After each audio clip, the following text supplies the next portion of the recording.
ഇന്നത്തെ വീഡിയോയിൽ നമ്മൾ ഡിസ്കസ് ചെയ്യുന്നത് യൂളേഴ്സ് ഇക്വേഷനിൽ നിന്നും നമുക്ക് എങ്ങനെ ബെർണോളിസ് ഇക്വേഷൻ കണ്ടെത്താം എന്നുള്ളതാണ്. അപ്പോൾ ഇതിൽ ആദ്യം നമ്മൾ യൂളേഴ്സ് ഇക്വേഷൻ എന്താണെന്ന് എഴുതും.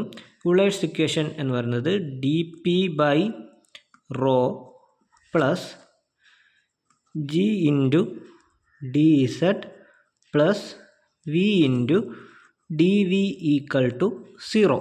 ഇതാണ് യൂളേഴ്സ് ഇക്വേഷൻ എന്ന് പറയുന്നത്. ഇത് നമ്മൾ കണ്ടെത്തിയത് കഴിഞ്ഞ വീഡിയോയിൽ അപ്ലോഡ് ചെയ്തിട്ടുണ്ട്. ഒരു ചെറിയ സിലിണ്ടറിക്കൽ ഷേപ്പ് കൺസിഡർ ചെയ്ത് അതിൽ നിന്നാണ് നമ്മൾ എന്ത് ചെയ്യുന്ന യൂളേഴ്സ് ഇക്വേഷനെ നമ്മൾ കണ്ടെത്തിയത്. ഇനി നമുക്ക് ഈ ഇക്വേഷനിൽ നിന്നും ബെർണോളിസ് ഇക്വേഷൻ കണ്ടെത്തണം. അതിന് വേണ്ടിയിട്ട് ഇത് നമ്മളൊരു ചെറിയ ഏരിയ കൺസിഡർ ചെയ്തിട്ടാണ് ഈ ഒരു ഇക്വേഷൻ നമ്മൾ കണ്ടുപിടിച്ചത്. അപ്പോൾ ഇതിനെ നമുക്ക് വലിയ ഏരിയയിലോട്ട് മാറ്റുന്നതിന് വേണ്ടിയിട്ട് ഇതിനെ നമ്മൾ എന്ത് ചെയ്യും, ഇൻ്റഗ്രേറ്റ് ചെയ്യും. അപ്പം യൂളേഴ്സ് ഇക്വേഷനെ ഇൻ്റഗ്രേറ്റ് ചെയ്തുകൊണ്ടാണ് നമ്മൾ ബെർണോളിസ് ഇക്വേഷൻ കണ്ടുപിടിക്കുന്നത്.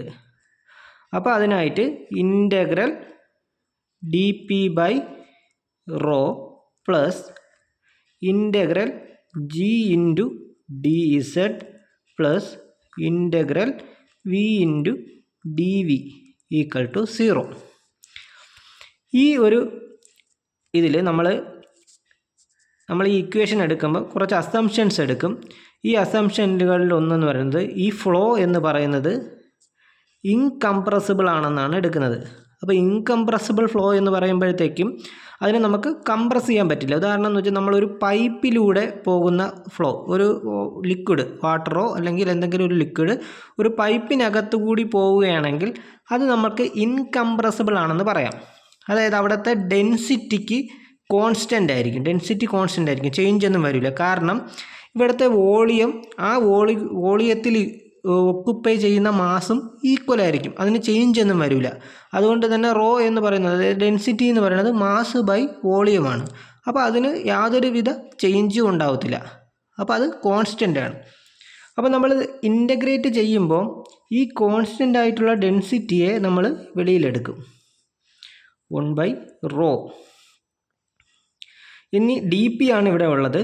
ഡി പി എന്ന് പറയുന്ന ചെറിയ വാല്യൂവിനെ നമ്മൾ ഇൻ്റഗ്രേറ്റ് ചെയ്യുമ്പോൾ അത് പി ആകും.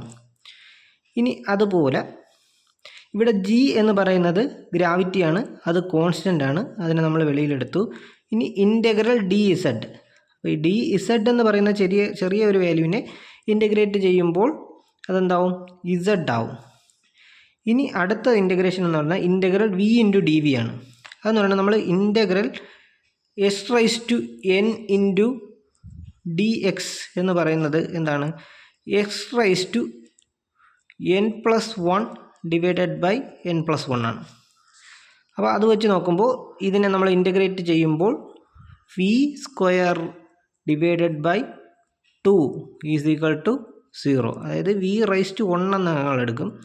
അപ്പോൾ 1+1 ഡിവൈഡഡ് ബൈ 1+1, അങ്ങനെയാണ് v²/2 ഈസ് ഈക്വൽ ടു 0 എന്ന് വരും. ഇനി നമ്മളിവിടെ ചെയ്യുന്നതെന്ന് പറഞ്ഞാൽ ജി എന്ന് പറയുന്ന ഒരു 1/g കൊണ്ട് ഈ ഇക്വേഷനെ മുഴുവനായിട്ട് നമ്മൾ മൾട്ടിപ്ലൈ ചെയ്യും 1/g കൊണ്ട്.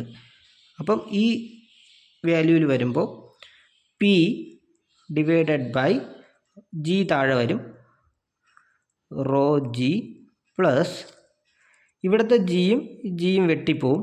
അപ്പോൾ ഇസഡ് മാത്രമായിരിക്കും ഉള്ളതെന്ന്, പ്ലസ് v²/2g